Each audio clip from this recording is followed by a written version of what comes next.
Mga kabida, isang magandang oras sa lahat at welcome po sa aking channel. Ewan ko ba kung magandang balita po ba itong aking isi-share po sa inyo ngayon, itong pag-uusapan po natin.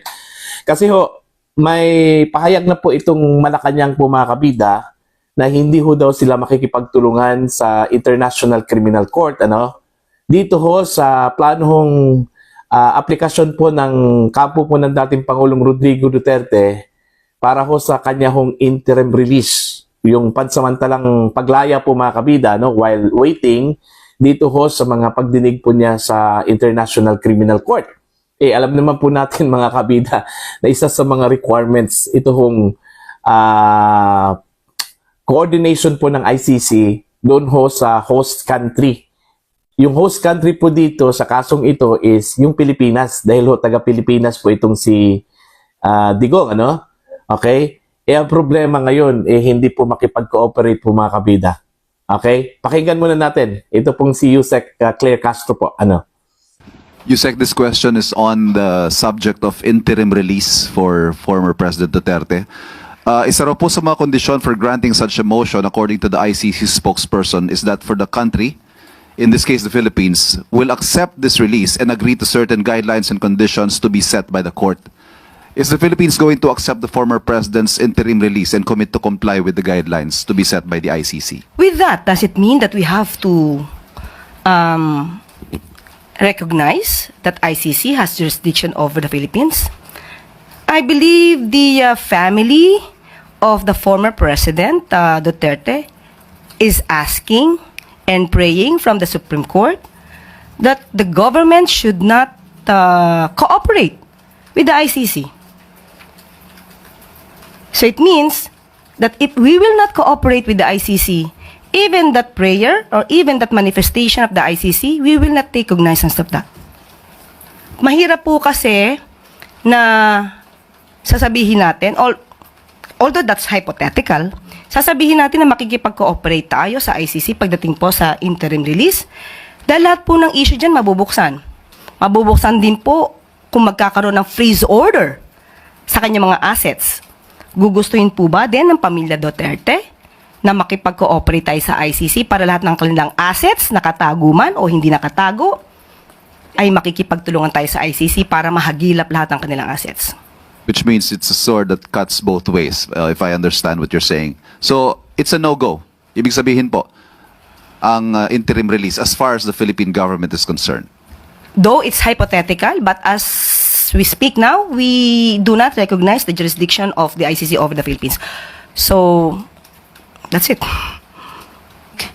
Ano po yung reaction natin dun sa ulat na mismo ngang Marcos administration po ang nagbigay ng mga ebidensya sa ICC regarding po dun sa crimes against humanity kay FPRRD? Mismong administrasyon ng The Marcos, yun po ang bangkit dun sa parang the two families are being at war na sinasabi ng ICC officer, but originally first they are at peace. So nabanggit nila doon na ang Marcos ang nagbigay ng mga evidence at willing na raw pong makipag-cooperate or prepared to cooperate ang Pangulong Marcos. Mas gugustuhin po natin kung mas kompleto po ang detalye ng inyo pong tinatanong. Sino, kung meron man, sa pamilya Marcos ang nagbigay ng mga dokumento. Dahil wala po tayong alam na nakipag-cooperate mismo ang pamilya Marcos para sa ICC. Mas maganda po kung madidetalye po yan para po mas maganda po ang ating maging tugon. Regarding dun sa ano po ni Ivan, kahit po ba ang mga Pilipino ay gustong pauwiin si dating Pangulong Rodrigo Duterte, ang gobyerno po ba natin, kahit man lang sa humanitarian aspect ng ating gobyerno, hindi po tatanggapin ng Marcos administration yung binabanggit na interim release sakali po? Ibabalik ko ang tanong. Tanungin natin doon sa mga nagsususog patungkol dyan. Tatanggapin na ba dapat ng Pilipinas ang jurisdiction ng ICC? Ipapa-withdraw na ba nila ang kanilang mga petition na sinampas sa Supreme Court na patungkol sa dapat hindi tayo makapag-cooperate sa ICC. Tatanggapin din po ba nila na lahat ng utos ng ICC ay ating ire-recognize, pati yung pag-freeze ng kanilang mga assets? So lahat po yan, dapat ibalik po natin ang tanong. So hindi po ba pwedeng gawin ng gobyerno na tanggapin lang dahil do sa kasama sa binabanggit po ng ICC na kapag binigyan ng interim release ang government ng Pilipinas ang tatanggap or ang Pilipinas doon sa point lang na gano'n. So kailangan balikan po from the start na tayo ay umatras or umalis as ICC member. Hindi po tayo basta-basta maaaring mag-initiate na anumang aksyon. Dapat manggagaling yan sa pamilya Duterte. Dahil sila po ang may mga kaso na isinampas sa Supreme Court. Magiging conflict po yun sa kanilang mga opinion, sa kanilang mga paniniwala na ang ICC ay walang jurisdiction sa Pilipinas. So hindi po tayo makakakilos patungkol dyan. So personally po, hindi naman ayaw naman ng Pangulo na hindi makabalik ng Pilipinas ang dating Pangulo. Wala po ako masasabi patungkol dyan. Ayun po, maintain ng gobyerno po ng Pilipinas yung kanila pong stance po mga kabida na hindi ho makipag-cooperate po sa International Criminal Court dahil ho hindi na ho daw tayo miyembro at walang jurisdiction yung International Criminal Court sa Pilipinas. So ito po yung ginawa po nilang dahilan po ngayon mga kabida, ano po, no?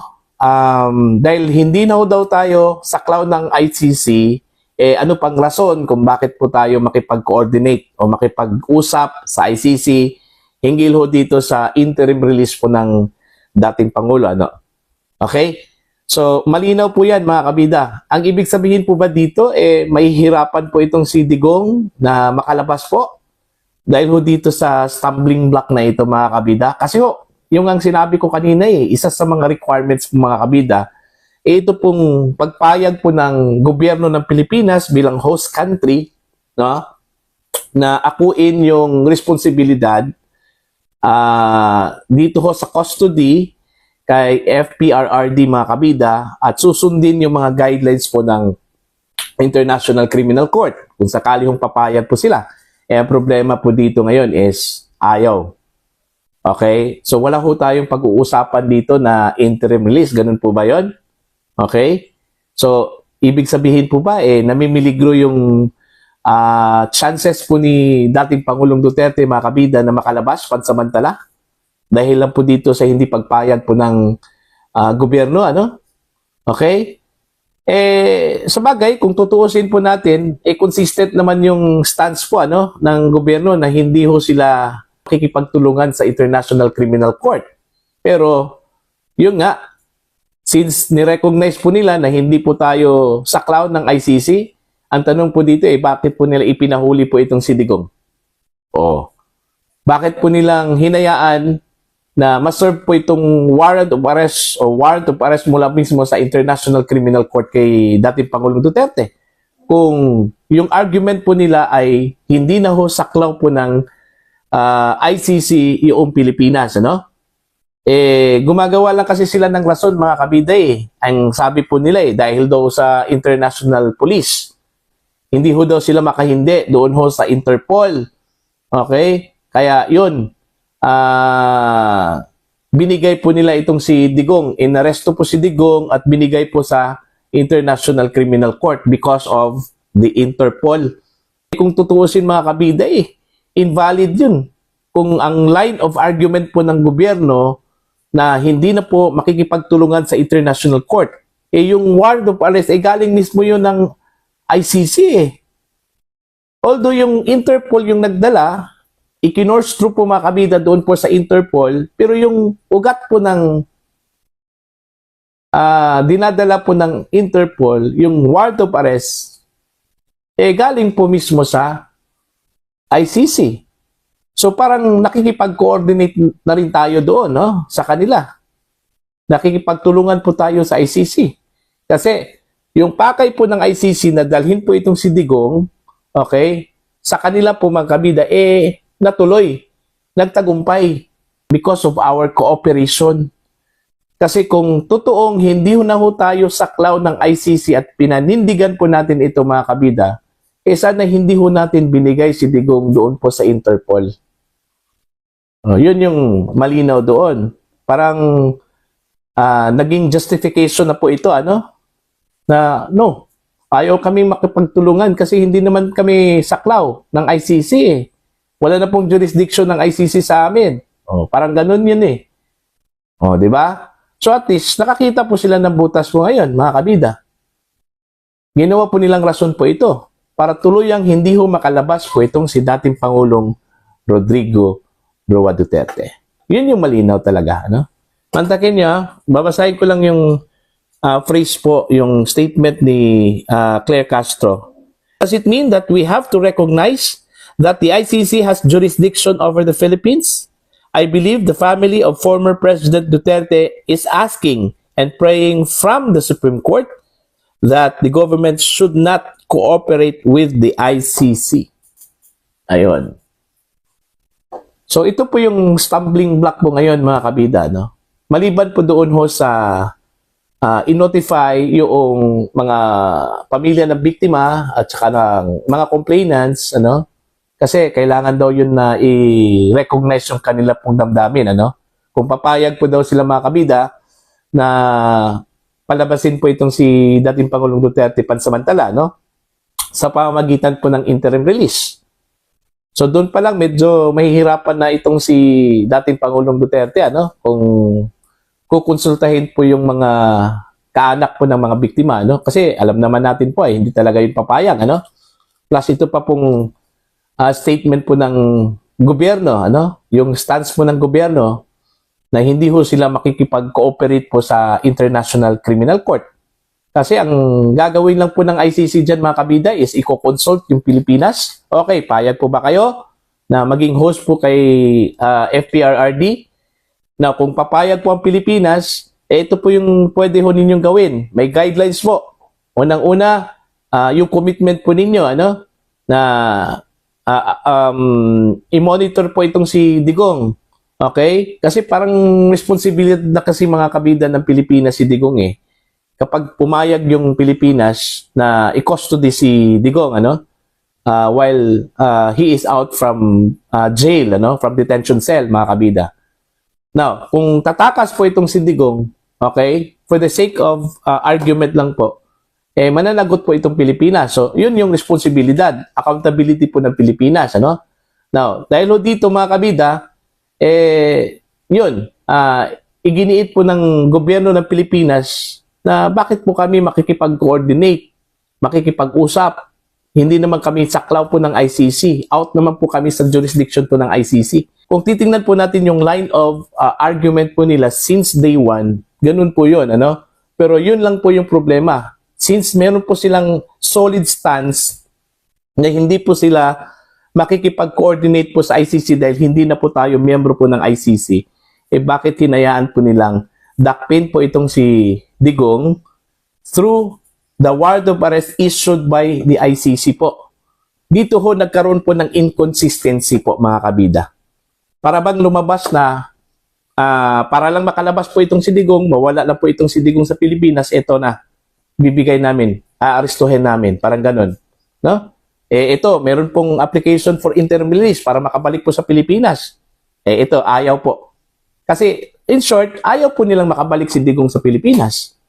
Yan yung malinaw po doon, mga kabida, Ayaw po nila na makabalik po si Digong sa Pilipinas kasi alam naman po natin na risk talaga itong si Digong. When it comes to their political survival, So, malinaw po yan. Kahit na po gumagawa po ng paraan po itong, kahit na po gumagawa po ng dahilan po itong gobyernong ito, malinaw naman po na yung political survival talaga, yung kanila pong iniingatan po ngayon, Kung andito po si Digong, yan, tapos talaga sila, Okay? Tapos talaga sila, mga kabida. So, yun po yung rason, para po sa akin, yung opinion ko po dito, yun po yung rason talaga. Ayaw po nilang makabalik si Digong sa Pilipinas, kaya yun yung kanila pong stance. Iginigiit po nila na hindi po sila makikipagtulungan, makipag-collaborate, makikipag-coordinate, malinaw naman po dun sa malinaw naman po mga kabida doon ho sa findings po ng Committee on Foreign Relations po ni Amy Marcos na meron pong collaboration yung Pilipinas at saka International Criminal Court. Diba? Kaya nga, hindi ko maintindihan yung inconsistency po mga kabida, no? Dito ho sa stance po ng gobyerno po ni Pangulong Ferdinand Bongbong Marcos. So ayan po, titingnan na lang po natin kung ano po yung magiging action at countermeasures po ng defense panel po dito, ano? Siguro, maghahanap po sila ng paraan. Most likely, igigiit talaga nila yung illegal arrest, no? Yung hindi ho pagsunod po ng protocol, yung karapatan po ng dating Pangulo na nilabag, no? Isa din sa mga mabigat yun na argument po ng defense team, ano? Mas pinahalagahan kasi mga kabida ng Rome Statute yung due process, ano? Yung pagrespeto po ng karapatan ng mga akusado at saka ng mga arrested persons. Okay? So, yun lang po. Para po sa inyong comment and opinion, you can comment down. Sa mga hindi pa po subscriber, mga kabida sa aking channel, please subscribe. Just click the subscribe button, click the notification bell, click all para updated po kayo sa aking mga uploads. Maraming salamat po sa inyong lahat. God bless po mga kabida.